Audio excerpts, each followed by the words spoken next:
around three goals, right? The first one being climate smart agriculture. It's past time.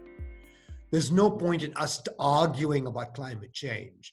Whether or not it becomes a cyclical thing, or whether or not it's suddenly very cold in July, is irrelevant. The longer term trends are that we're seeing an impact on farms and farmers. Yeah. And even farmers in the most conservative places in the world are beginning to say there is something here that we have to take account for. Mm-hmm. That has to do, climate smart has to do not just with the impact of the external climate, but also what's going on with water. Mm-hmm. You know, water is a precious commodity and a resource that's absolutely in considerable short supply the world over, including the US, by the way, where we're constantly dealing with drought, right? So you've got these impacts of climate that are now forcing themselves down onto inputs that farmers have. So that's number one, climate smart agriculture, all of the issues around it and the solutions to those things, whether it is in fact genetic engineering of plants that can better withstand drought, just as an example. Why should anyone object to that? I mean, you got a plant, you got the clear reality of climate. You still have to have food. You still have to have the volume of food to feed the world. You might as well get plants that are capable of being able to withstand those stresses to the extent naturally. The second thing, which is equally important, Roger, is the issue of nutrition. Forming nutrient-dense food systems. Understanding, for example, whether it's the corn belt, corn and maize and soy, or whether it is in fact fruit and vegetables as California has, or whether it's in fact a mixture of the two. It's too late for us to go back and say, you know what, the Midwest should never have been the granary of the country.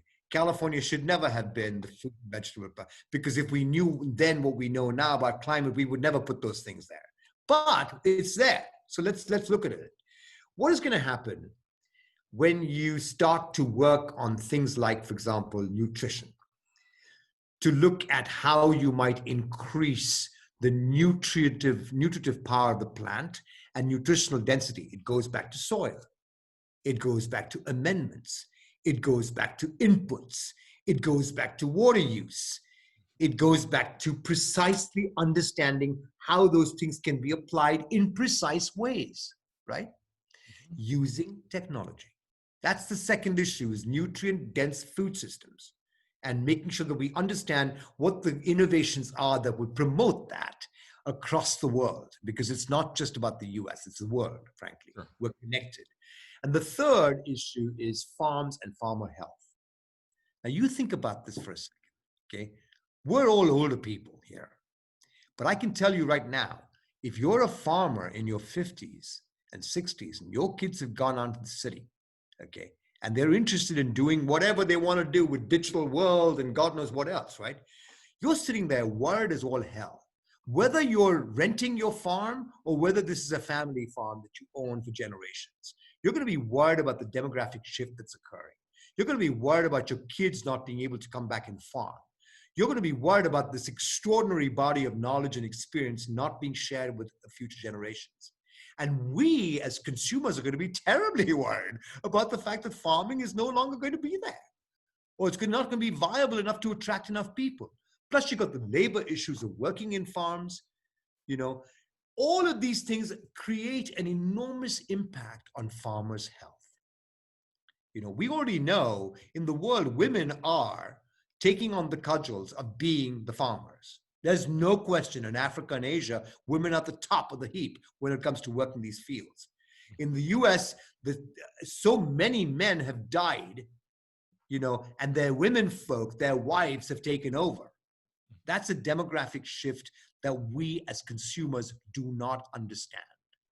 True. I want to change that. I want to make people aware of what farmers are going through and the health of farmers. Plus, what are the solutions? The solutions, again, making it easier for them. Automation is a great relief.